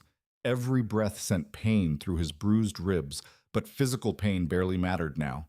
All he could think about was Lethabo crying as the police car drove away. That sound still echoed inside his head like a wound that would not close. Across the metal table sat two detectives studying a thick file filled with printed photographs and witness statements. One detective looked bored. The other looked suspicious before Tshepiso even opened his mouth. You were seen transporting Themba Dlamini through Johannesburg, the older detective said flatly. I helped an injured man. You expect us to believe you didn't know who he was? At first, no. The younger detective leaned forward sharply. Then, when did you find out? Tshepiso hesitated briefly. Because the truth could destroy Themba before they found proof against Mandla. I saw the news later, he answered carefully. The older detective slid a photograph across the table. It showed Tshepiso helping Themba into the clinic. Witnesses say you moved him between multiple locations afterward. He was sick. You kidnapped him. No. The younger detective suddenly slammed his hand against the table violently. Then, where is he? Tshepiso stayed silent. Fear crawled through him now, but not for himself. For Themba. For Lethabo. For everyone trapped inside this dangerous mess. The older detective narrowed his eyes. Listen carefully, Mr. Maphosa. A billionaire disappears. You're the last person seen with him. And suddenly you refuse to cooperate. I didn't hurt anybody. Then help us find him. Tshepiso lowered his eyes quietly. I can't. The younger detective gave a cold laugh. Or you won't.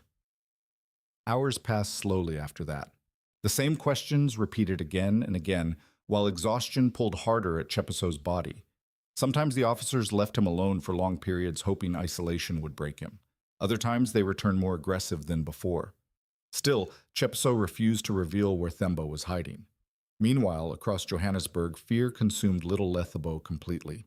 The boy sat silently on the couch inside Ayanda's safe house, wrapped in a blanket too large for his small body. His eyes remained fixed on the front door, as if waiting for his father to suddenly walk back through it. But hours kept passing, and Tshepiso never returned. Ayanda placed warm tea beside him gently. You need to drink something. Lethabo shook his head weakly. Themba sat nearby, watching the child with growing guilt, heavier than anything he had ever felt in his life. A poor father had saved him from death, and now that same father sat inside a police station because of him. Finally, Themba stood abruptly. This ends tonight. Ayanda looked up immediately. What are you talking about? I'm going public. No. Ayanda. You still don't have enough evidence against Mandla. Themba's voice darkened dangerously. An innocent man is paying for my silence, and if you appear now, Mandla will destroy your credibility before you speak 3 sentences. Themba paced toward the window furiously. For decades, he controlled billion-dollar negotiations calmly. Politicians feared disappointing him. Journalists waited for his approval. Yet now he could not even protect a homeless man and his child. Power suddenly felt meaningless. Ayanda stepped closer carefully. We need proof first. Themba looked toward her sharply. And how long before the police break him?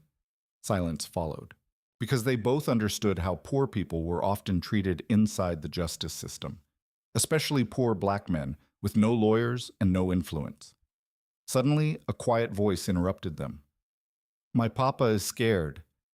Both adults turned immediately.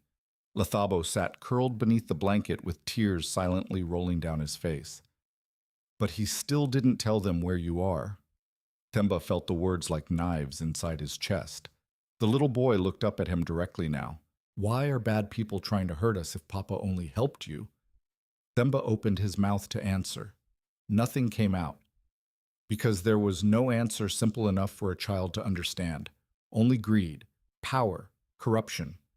Ugly things children should never have to learn about so young. Themba slowly sat beside him. Your father is a good man. I know, he's protecting people because that's who he is. Lethabo wiped his eyes weakly. Then why doesn't anybody protect him? The question shattered the room into silence. Late that evening, Ayanda finally received a call from one of her trusted contacts inside the police department. Her face immediately changed after answering. What she whispered sharply. Themba stood at once. What happened? Ayanda lowered the phone slowly after the call ended. Mandla's people are already influencing the investigation. Cold fear spread instantly through the room. They're pressuring detectives to charge Tshepiso formally within 48 hours. Themba clenched his fists tightly. On what evidence? Doesn't matter. Ayanda's voice sounded bitter now. They're building a public narrative first. Poor homeless man kidnaps billionaire for ransom. Lethabo looked terrified. Will they put Papa in prison? Nobody answered immediately, because none of them knew. Hours later, inside the detention holding area, Tshepiso sat quietly against the wall while several other prisoners argued nearby. Bruises darkened further across his face beneath the harsh fluorescent lights. A guard approached suddenly. You've got another interview. Tshepiso stood slowly, despite exhaustion pulling heavily through his body.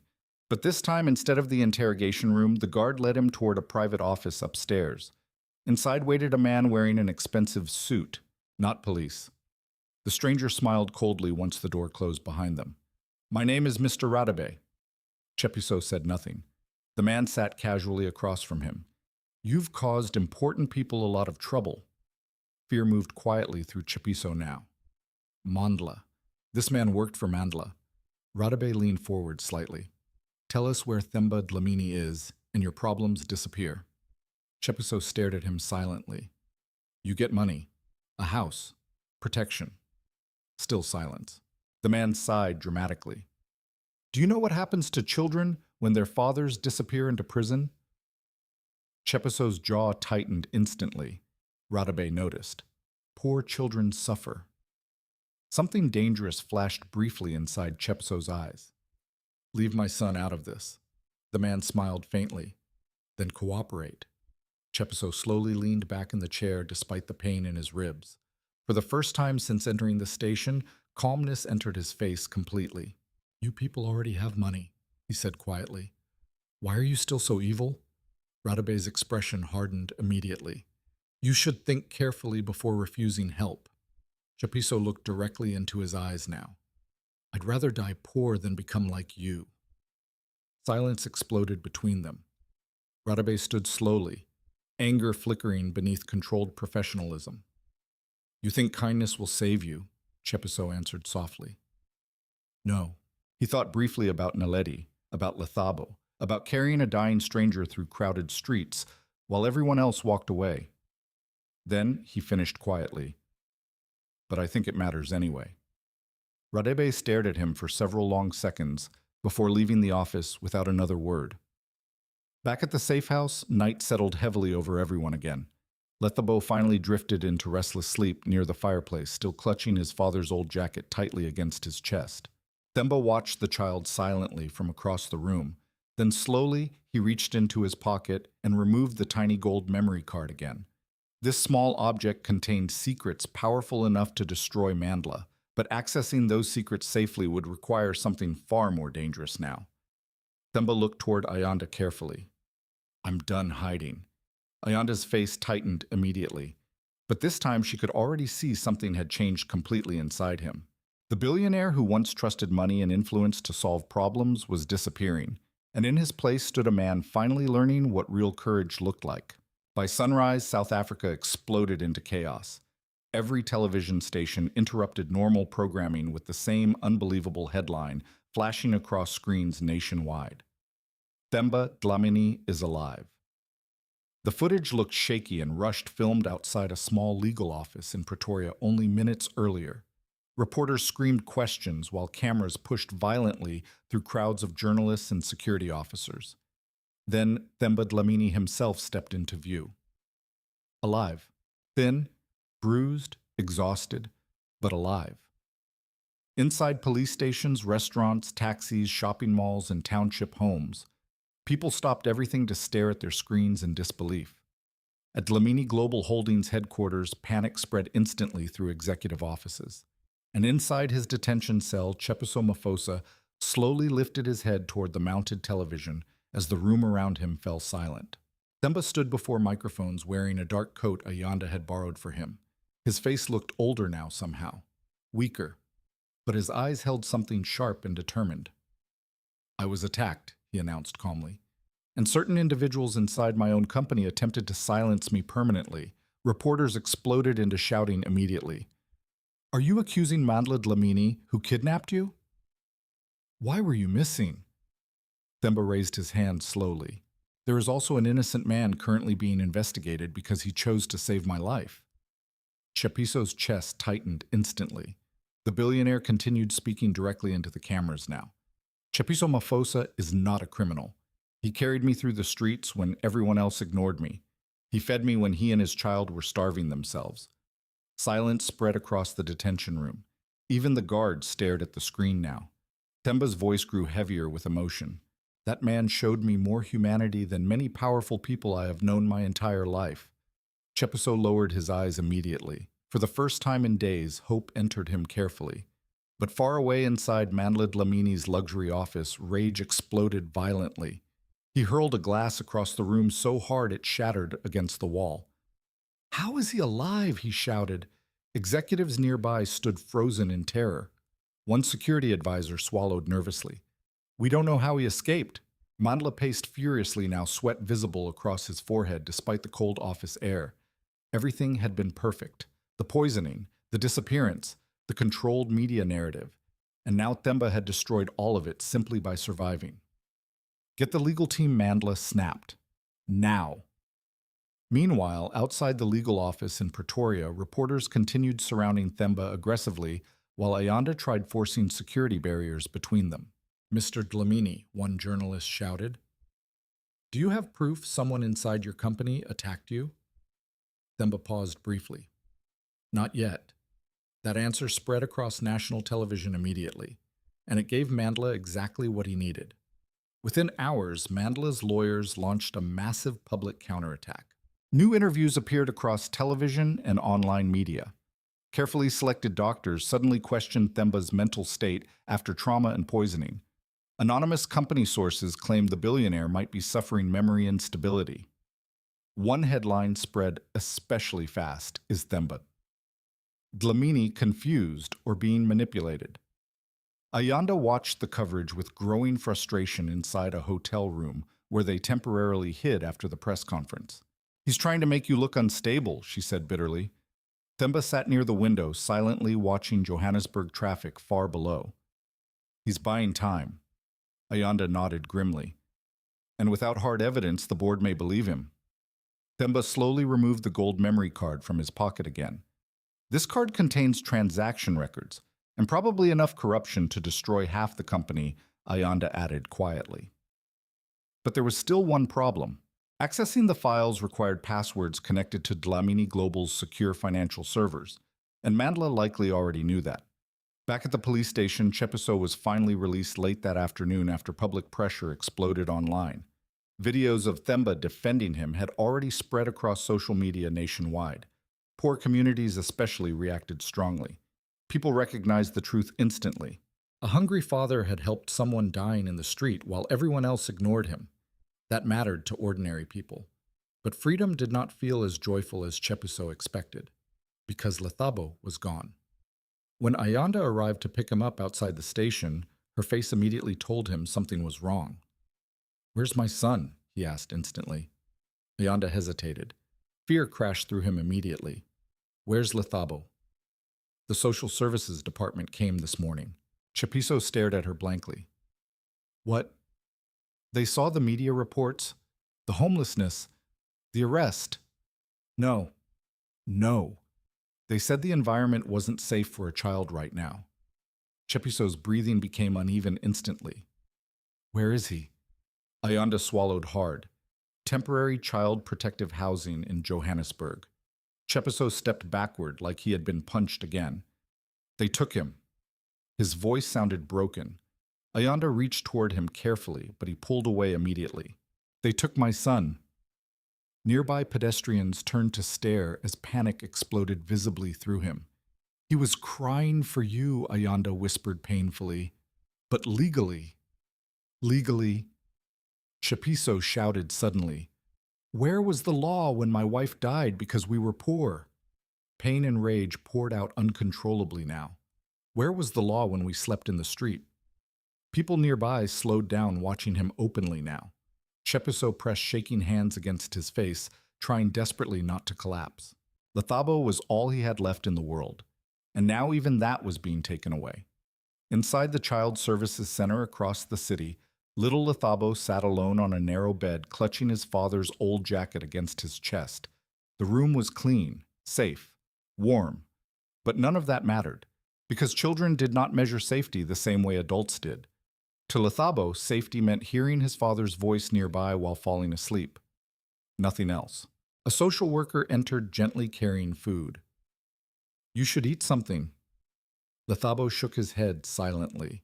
"You miss your father." The boy nodded weakly. The woman sat beside him carefully. "He's not a bad man." "I know. He's trying to protect you." Lethabo looked down at the jacket tightly in his hands. "Papa says brave people keep going even when they're scared." The social worker smiled sadly. "Your father sounds wise." Lethabo's eyes filled with tears again. "He's lonely without me." That sentence nearly broke her heart, because most children worried about themselves. This one worried about his father. Meanwhile, Themba finally accessed part of the hidden files on the gold memory card late that night using secure software at Ayanda's contact office. Rows of secret financial transactions immediately appeared across the screen. Shell companies, offshore accounts, bribes, and one name appeared repeatedly beside massive illegal payments. Mandla Dlamini. Ayanda exhaled sharply. This is enough to destroy him. But then another file appeared unexpectedly. Video footage, time-stamped from inside Dlamini Global boardroom security cameras. Themba clicked it immediately. The screen flickered. Then suddenly there it was. Mandla quietly pouring something into Themba's drink after a private meeting. Clear, visible, damning. Ayanda stared at the footage in shock. "Oh my God!" Themba's hands slowly tightened into fists, years of betrayal condensed into one horrifying moment on screen. Finally, proof. But before relief could settle completely, Ayanda's phone suddenly rang. She answered quickly. Then her face lost all color. "What happened?" Themba demanded. Ayanda lowered the phone slowly, horror visible in her eyes now. Lethabo ran away. The room froze instantly. "The Child Services Center says he escaped an hour ago." Themba felt cold fear spread through his entire body. A frightened 8-year-old boy was now alone somewhere in Johannesburg at night, and out there beyond the city lights, dangerous people were still searching for everyone connected to Themba Dlamini. Johannesburg at night was beautiful from far away. Golden lights stretched across highways and skyscrapers, while music echoed from expensive rooftop clubs, where wealthy people laughed over wine and business deals.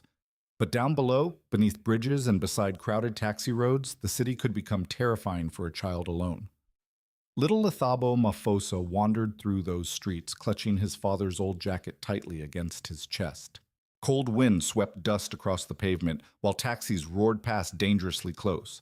Every loud voice made him flinch. Every unfamiliar face felt threatening, but fear mattered less than one thought repeating inside his mind over and over again. "I need to find Papa." He had escaped the Child Services Center just after sunset, when workers became distracted during dinner distribution. The moment he saw the gate left partially open, he ran. Not because he hated the center. The place had clean beds, warm meals, safe walls. But children did not measure love through comfort, and Lethabo could not sleep knowing his father was alone somewhere hurting because of him. Hours passed while he searched the city blindly. Sometimes he asked strangers if they knew where the police station was. Most ignored him, others waved him away impatiently. A few looked at him with pity before continuing on. Poverty made children nearly invisible. Meanwhile, across the city inside Ayanda's temporary safe location, panic spread quickly. Themba stood near the table while security maps and police reports covered every surface around him. "We checked the nearby taxi ranks," Ayanda said urgently while speaking into her phone. "No sign of him yet?" Themba pressed both hands against the table, trying to control rising fear. An 8-year-old boy alone at night in Johannesburg could disappear forever. Street gangs, human traffickers, violent criminals. The possibilities grew darker each minute, and all of it traced back to him. Tshepiso sat nearby after finally being released officially from detention earlier that evening. He looked physically exhausted beyond words. Dark bruises still marked his face and ribs, but emotional pain overshadowed every injury now. "My son hates sleeping alone," he whispered quietly. When storms came during the night, he always climbed beside me because he thought thunder sounded like fighting. Themba lowered his eyes immediately. Every sentence from Tshepiso carried love so naturally it almost hurt to hear. Ayanda suddenly ended another phone call and looked up sharply. One traffic officer reported seeing a small boy near the M1 highway entrance an hour ago. Tshepiso stood instantly. Where? Near the old industrial district. Fear exploded across his face immediately. That area was dangerous even during daytime. By midnight, they were searching street after street beneath weak orange lights, while cold winds swept trash through empty roads. Themba insisted on joining despite Ayanda's warnings about security risks. "I'm not hiding while that child is missing," he said firmly. So they searched together. Tshepiso called Lethabo's name until his voice turned rough and painful. Taxi drivers shook their heads. Street vendors offered no answers. Some homeless men sleeping beneath bridges said they had seen a child running earlier, but nobody knew where he went afterward. Themba watched Tshepiso slowly falling apart with every passing hour. A father's fear looked different from ordinary fear. It carried helplessness, guilt, desperation. And somewhere deep inside himself, Themba recognized another painful truth. Tshepiso would trade his own life instantly if it meant protecting his son. Hours later, near an abandoned roadside garage, Tshepiso suddenly froze. A small shoe lay near the curb, blue rubber, torn near the front. Lethabo's shoe. Tshepiso grabbed it immediately with shaking hands. No. Fresh terror consumed everyone instantly. Nearby skid marks stretched across the wet road beneath broken streetlights. Ayanda looked around carefully. There was an accident here. Tshepiso's breathing became uneven. No! Themba quickly approached a nearby food vendor, still cleaning his stall late into the night. Did you see a little boy here? The man frowned sadly. A child got hit by a motorbike earlier. Tshepiso felt the world stop moving. What the rider sped away after. The vendor pointed weakly down the road. An ambulance came maybe 30 minutes later. Tshepiso could barely breathe now. Which hospital? The man named a small public emergency hospital nearby. Then Tshepiso ran, not caring about pain, not caring about exhaustion, only running. Themba followed immediately behind him while Ayanda hurried toward the SUV. The hospital emergency ward looked overcrowded and chaotic, even after midnight. Patients filled hallways while exhausted nurses moved between beds under harsh fluorescent lighting. Somewhere nearby, a child cried loudly in pain. Tshepiso burst through the entrance breathlessly. "My son," he gasped. "Little boy, accident." The receptionist barely looked up. Name, Tshepiso Maphosa. The woman checked quickly through paperwork. Then her expression changed slightly. Room 12. Tshepiso nearly collapsed from relief and terror at the same time. He sprinted down the hallway before stopping suddenly outside the room doorway. Lethabo lay unconscious on the narrow hospital bed with bandages wrapped around his head and left arm. Machines beeped softly beside him, while dried blood still marked parts of his jacket. Tshepiso's knees almost gave out beneath him. Lethabo. He rushed to the bedside and grabbed the boy's small hand carefully. Warm. Alive. Thank God. Tears filled his eyes instantly for the first time since Naledi died. Themba stopped quietly near the doorway, watching the scene unfold with unbearable heaviness inside his chest. A doctor entered moments later carrying scans and reports. "Are you the father?" Tshepiso nodded quickly. "Will he be okay?" The doctor hesitated. "He has a concussion and internal bleeding." Fear froze the room instantly. "We need surgery immediately." Tshepiso looked terrified now. "Then do it." The doctor lowered his voice carefully. "The hospital requires payment authorization first." Silence exploded through the room. Themba's expression darkened instantly. Tshepiso stared blankly at the doctor as old trauma flooded back violently. Hospital corridors, payment forms, Naledi dying while people discussed money. "No," he whispered weakly. The doctor looked uncomfortable. "I'm sorry, but policy." Policy, Themba interrupted coldly. Every person in the room turned toward him. For the first time in days, the old billionaire stepped fully into himself again. Not as a victim, not as a fugitive, as Themba Dlamini. His voice became sharp enough to cut steel. You prepare that operating room right now. The doctor frowned slightly. Sir, without authorization, Themba stepped forward slowly. I own 32% of the healthcare group funding this hospital. Silence fell instantly. The doctor's face changed completely. Themba pointed toward Lethabo firmly. That child gets surgery tonight, and if anybody delays treatment because of paperwork again. His eyes burned with controlled fury now. Every executive connected to this building will answer to me personally. No one moved for half a second. Then suddenly, the entire emergency staff rushed into motion. Nurses prepared equipment. Doctors called surgical teams. Machines rolled rapidly through the hallway. Tshepiso stood frozen beside the bed while tears streamed silently down his bruised face. Themba looked toward him quietly. This time he whispered, Your child will not be abandoned because he is poor. And for the first time since losing Naledi, Tshepiso finally allowed himself to hope again. The surgery lasted nearly 4 hours.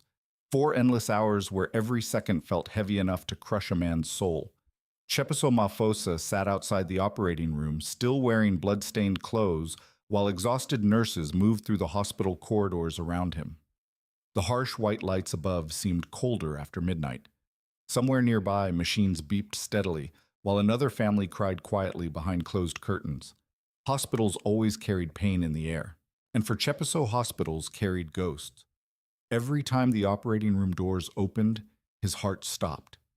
Every time footsteps approached, fear tightened deeper inside him. Themba sat nearby in silence, watching the broken father beside him. The billionaire had attended state meetings during economic crises without shaking once. He had negotiated billion-dollar contracts beneath intense international pressure. Yet sitting beside Tshepiso now felt harder than all of it. Because this was real helplessness. Not financial risk, not corporate danger, a father waiting to learn whether his child would survive the night. Finally, near dawn, the surgeon stepped through the operating room doors, removing his gloves slowly. Tshepiso stood so fast, his chair nearly crashed backward. Doctor. The man looked exhausted, but then slowly nodded. He's alive. Tshepiso's knees almost gave out beneath him. Relief exploded through his body so powerfully he had to grab the wall beside him just to remain standing. Tears immediately filled his eyes. The doctor continued carefully. The bleeding was serious, but we managed to stop it in time. Can I see him? In a few minutes. Tshepiso covered his face briefly with shaking hands. For several seconds, he could not even speak. Themba quietly looked away, allowing the man privacy during one of the most emotional moments of his life. Because deep down, Themba understood something now that money had never taught him. The poor celebrated survival differently. When wealthy people survived tragedy, they often called it fortunate. When poor people survived tragedy, it felt miraculous. A nurse finally guided Tshepiso into the recovery room shortly afterward. Lethabo lay weak and pale beneath thin hospital blankets, small bandages covering parts of his head and arm. Machines beeped softly beside him, while oxygen tubes rested beneath his nose. But he was breathing. That alone felt like a gift from heaven. Tshepiso sat carefully beside the bed and held his son's tiny hand against his forehead. My brave boy, he whispered brokenly. Lethabo slowly opened his eyes a few minutes later. Confusion flickered across his face before recognition appeared. Papa Tshepiso smiled through tears instantly. I'm here. The little boy tried smiling weakly back. Did I find you? The question shattered Tshepiso completely. Even injured and frightened Lethabo still worried about reaching his father. Tshepiso kissed his forehead gently. You don't ever have to run through the city alone again. The boy's eyes slowly moved toward Themba, standing quietly near the doorway. Makhulu Themba. The billionaire stepped closer carefully. You scared us. Lethabo looked guilty immediately. I just wanted Papa. Themba felt emotion tighten painfully inside his chest. A child's love should never have to fight this hard simply to stay together. Later that morning, national media exploded again after leaked footage from the memory card reached several trusted journalists and anti-corruption investigators. The video showing Mandla secretly poisoning Themba spread across every major news network in the country within hours. South Africa watched in horror. The carefully constructed image of the grieving brother collapsed instantly. Public outrage erupted online and across television debates. Protesters even gathered outside Dlamini Global Holdings demanding arrests. Inside his luxury penthouse office, Mandla Dlamini stared at the screens in disbelief, while phones rang endlessly around him. Board members refused his calls. Government investigators demanded meetings. Security advisors urged him to flee immediately. Everything was collapsing. All because one poor man had chosen kindness instead of walking away from a dying stranger. Meanwhile, outside the hospital, reporters crowded every entrance after learning Themba Dlamini himself was inside the building. Cameras flashed constantly while journalists shouted questions over one another. Themba finally stepped outside just before noon, accompanied by Ayanda and several legal advisors. The moment cameras saw him, chaos erupted. Mr. Dlamini, is the poisoning footage real? Did your brother try to murder you? What will happen to Tshepiso Maphosa? Themba stopped walking, then slowly turned toward the cameras. For several seconds, he said nothing at all. The crowd quieted almost instantly. When he finally spoke, his voice carried far beyond the hospital gates. The man you called a kidnapper? He paused briefly. Saved my life. Complete silence spread across the crowd. Themba continued calmly. While powerful people hunted me, while wealthy executives prepared to replace me, a homeless father with almost nothing chose compassion instead of fear. Journalists lowered their microphones slightly now, listening carefully. Themba's expression grew heavier with emotion. Tshepiso Maphosa gave me food while his own son was hungry. Cameras flashed rapidly. He carried me through crowded streets while stronger people walked away. His voice tightened slightly now. And when dangerous men came searching for me, he protected me instead of protecting himself. Inside the hospital room upstairs, Tshepiso watched the speech silently on television beside Lethabo's bed. The little boy smiled weakly. That's you, Papa. Tshepiso lowered his eyes, immediately uncomfortable with public attention. But downstairs, Themba was not finished speaking. For years, people called me successful because I built companies. The billionaire looked directly into the cameras now. But real greatness. He paused carefully. Real greatness is what that poor father showed this country. Emotion spread visibly through the crowd. Even some reporters looked shaken now. Then suddenly, police sirens echoed from the road nearby. Several black vehicles sped toward the hospital entrance at high speed. Everyone turned. Within seconds, armed officers surrounded a luxury SUV attempting to force its way through traffic. Doors burst open violently, and there, surrounded by police with panic finally visible on his face, stood Mandla Dlamini. Reporters screamed in shock. Cameras turned instantly. The disgraced businessman tried pulling away from officers while shouting angrily. This is illegal. But investigators already held financial records, offshore accounts, and the poisoning footage. One officer pushed Mandla against the vehicle and placed handcuffs around his wrists. The crowd erupted loudly. Some shouted insults. Others cheered openly. Themba watched silently from the hospital steps while his brother was led away. No victory filled him. Only sadness. Because greed had destroyed what family should have protected. Upstairs, Tshepiso quietly held Lethabo's hand while news coverage replayed the arrest repeatedly across television screens. The little boy looked toward his father carefully. The bad man lost Tshepiso thought for several seconds before answering softly. No. Lethabo frowned slightly. No. Tshepiso looked toward the television showing Themba speaking outside the hospital. Then he smiled faintly. The truth won, and for the first time in many painful years, hope no longer felt impossible. 3 months later, Johannesburg looked different to Tshepiso Maphosa. Not because the city itself had changed. The traffic still roared endlessly through crowded streets. Taxi drivers still shouted destinations at packed stations. Rich towers still stood above poor townships like two separate worlds forced to exist beside each other. But for the first time in years, Tshepiso no longer walked through the city carrying only fear. Warm afternoon sunlight poured through the large windows of the new community health center in Alexandra Township while children laughed outside near the small playground. Nurses moved calmly between clean hallways. Mothers waited beside examination rooms without being asked for payment before treatment. Above the entrance doors stood a simple sign, Naldi Maphosa, Community Care Center. Tshepiso stopped beneath the sign every morning before entering, not because he needed reminding, but because seeing Naledi's name there still felt impossible sometimes. Inside one examination room, Lethabo sat laughing while a nurse removed the final bandage from his arm. The boy looked healthier now, stronger. Color had finally returned to his face after months of proper food and medical care. "You're healing very fast," the nurse told him warmly. Lethabo grinned proudly. "Papa says I'm stubborn." The woman laughed softly. "I think your papa is right." Outside the room, Tshepiso watched quietly while emotion filled his chest again. So much had changed after Mandela's arrest. Investigations uncovered years of corruption hidden inside Dlamini Global Holdings. Politicians, executives, and financial advisors connected to the scheme faced charges one after another. News channels discussed the scandal daily for weeks. But the story the country remembered most was not about corruption. It was about kindness. About a homeless father who gave away his last meal to save a dying stranger. People across South Africa began sharing Tshepiso's story everywhere. Churches collected donations for struggling families.